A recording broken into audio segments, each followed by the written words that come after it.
పరిపూర్ణంగా పరిచయం కోరే దేవుని స్తోత్రాలు.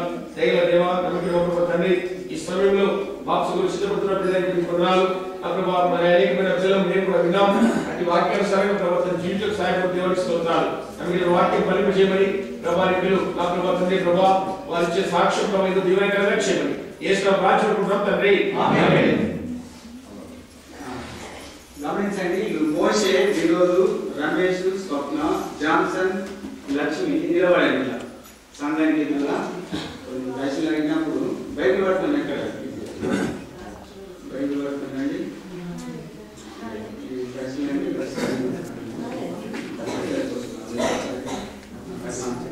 అటు చూడండి సంగతి లైన్ చూడండి. 5 మంది మంచిగా మీరు అంత ఎవరు ఎవరో పెట్టాడు బాగున్నా రైట్. నీ పేరు కదా, నీ పేరమ్మా మోజెస్, నీ పేరు నాయన నీ పేరు నాయన, నీ పేరమ్మా స్వప్న. మంచి మీరు ఎందుకని బాప్టిజం అనుకున్నారు? ఎందుకు మీరు బాప్టిజం తీసుకోవాలనుకుంటున్నారు?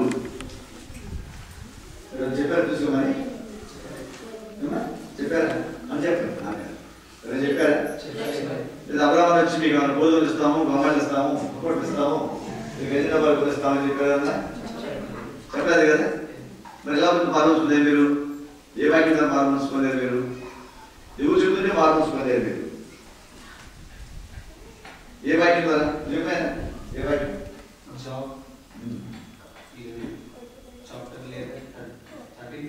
వాళ్ళందరూ తెలుగు వస్తారు. యోగు 11, 13, 14 వచనాల ద్వారా దేవుడు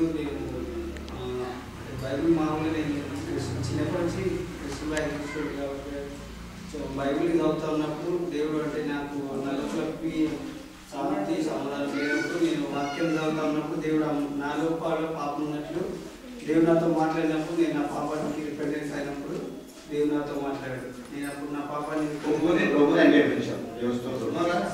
నేను యెహోషువ 7వ అధ్యాయం ద్వారా నేను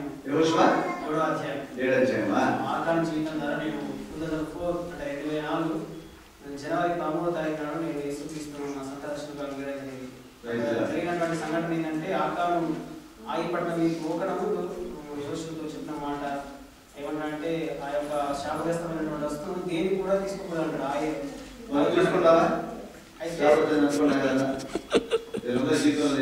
అప్పుడే నా జీవితంలో మంచిది, మంచి వాక్యము, చక్కగా రక్షించబడ్డారు. శాపగ్రస్తమే ఇంకా ఉన్నాయా?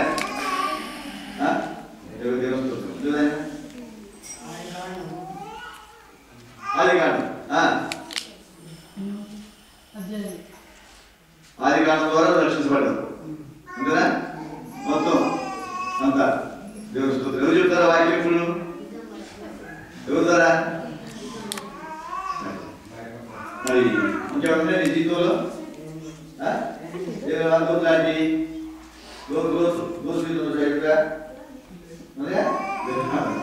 లాంటి రమేష్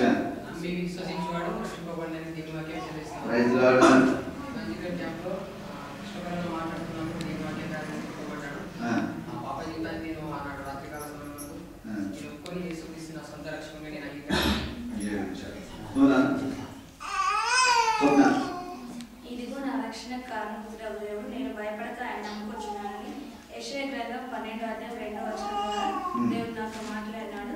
నిజంగా నేను కూడా భయపడకుండా యేసు ప్రభు కొరకు జీవించాలని చెప్పేసి నా బీబీఎస్లోనే నన్ను డేట్ సరిగా తెలియదు.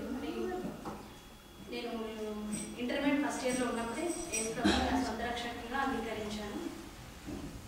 దేవుని స్తోత్రం. మంచిది. మరి మీరు ఎవరు విడుదలు? తర్వాత లోకంలో శరీరాశానికి పడిందంట, ఇంకోటి ఏంటంట.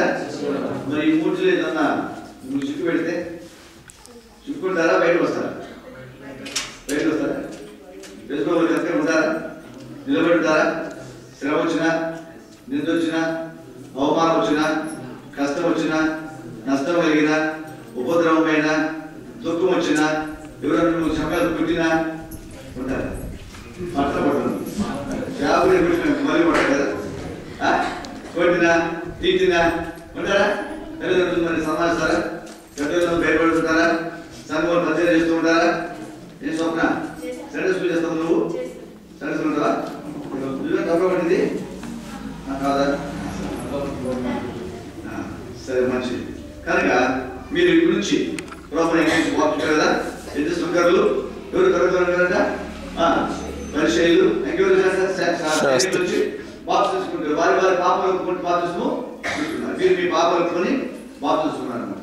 తర్వాత ఏదైనా శ్రమ వచ్చినప్పుడు మళ్ళీ ఎలా తిరిగి చూడకూడదు. కుక్క తన వాటికి తిరిగినట్లు ఇంకోటిదంట కడబడిన పంది బురదలో దొరికినట్టుగా మన జీవితాలు ప్రభు కొరకు తీర్మానించుకుని నీటి పాసులు సాక్షి కూర్చోండి.